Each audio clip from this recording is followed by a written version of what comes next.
ব্যস্ত সময় কাটছে যশোরের ফুল চাষিদের। দিন রাত চলছে চাষকৃত ফুলের পরিচর্যা। তবে বাজারে সরবরাহ বেশি থাকার কারণে বিগত বছরের চেয়ে ফুলের দাম কমে যাওয়ায় লোকসানের শঙ্কায় রয়েছে কৃষক। তবে অন্তত 100 কোটি টাকার ফুল বিক্রির আশা ব্যবসায়ী নেতাদের।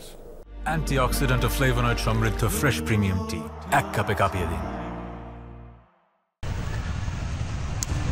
হরেক রঙের ফুলে ছেয়ে আছে মাঠ, মন মাতানো ঘ্রাণ আর চোখ জুড়ানো রঙিন ফুলের চাষ চলছে বসন্ত বরণ, ভালোবাসা দিবস এবং মাতৃভাষা দিবস উপলক্ষে।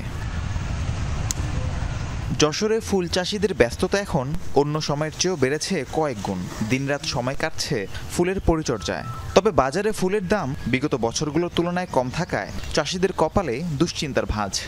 ফুলের তেমন দাম নেই, কিন্তু আমরা পরিচর্যা করছি সামনের 14 ফেব্রুয়ারির জন্য। ফুলের পরিচর্যা তো আমরা ঠিক মতন করেই যাচ্ছি, কিন্তু বাজার এখন খুব কম দাম। সামনের যে দিবসগুলো আছে না, ওই দিবসগুলো যাতে আমরা ফুলের মোটামুটি কিছুটা দাম পাই। এখন কিন্তু ফুলের দাম থাকার কথা ছিল, কিন্তু এখন একটু ফুলের দাম কম, কেন তো জানি না। চাষিরা বলছেন চাহিদার তুলনায় সরবরাহ বেশি থাকায় এবার ফুলের দাম আগের চেয়ে কম। সেই সাথে আবহাওয়াজনিত কারণে ক্ষতিগ্রস্ত হচ্ছে ফুলের উৎপাদন। ফুলের রাজ্যখ্যাত গদখালি বাজারেও নেই প্রতিবারের মতো ক্রেতা বিক্রেতার হাকডাক। গত বছর এই ফুল বেচেছি 1500 টাকা 1600 টাকা শ, আর এই বছর এই ফুল 200 টাকা তাড়ি, তাও বিক্রি হচ্ছে না। 50 টাকা, তারপরেও বাজারে মানুষের বেচা কেনা নেই, খুব সীমিত।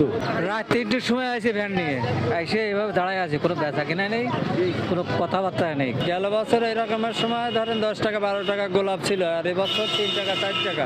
বাজারের পরিস্থিতি খারাপ হলেও 100 কোটি টাকার ফুল বিক্রির আশা ব্যবসায়ী নেতাদের। চাহিদার অতিরিক্ত যখন বাজারে আসছে তখন মূল্য কমে যাচ্ছে। যদি কোনো প্রাকৃতিক দুর্যোগ এবং ধর্মীয় কোনো প্রভাব না পড়ে, তবে আমাদের নির্দিষ্ট লক্ষ্যমাত্রায় ফুল বিক্রি হতে পারে। কৃষি বিভাগের তথ্য মতে জেলায় প্রায় 600 হেক্টর জমিতে ফুল চাষ হয়। রাহিম সারোয়ার, যমুনা নিউজ।